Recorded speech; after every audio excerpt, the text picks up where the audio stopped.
வார்த்தைகள் நாங்க சொல்றோம். அது சொல்லும் போது உங்க மனசுல என்ன தோணுது அப்படின்னு கொஞ்சம் நீங்க சொன்னீங்கன்னா நல்லா இருக்கும். முதல்ல கடவுள்.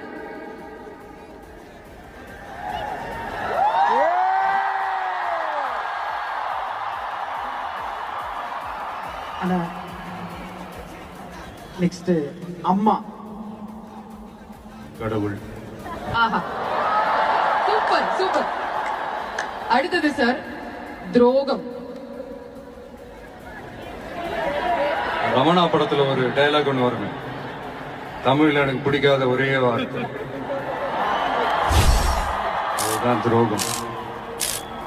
நெக்ஸ்ட் ஆள போறான் தமிழன்.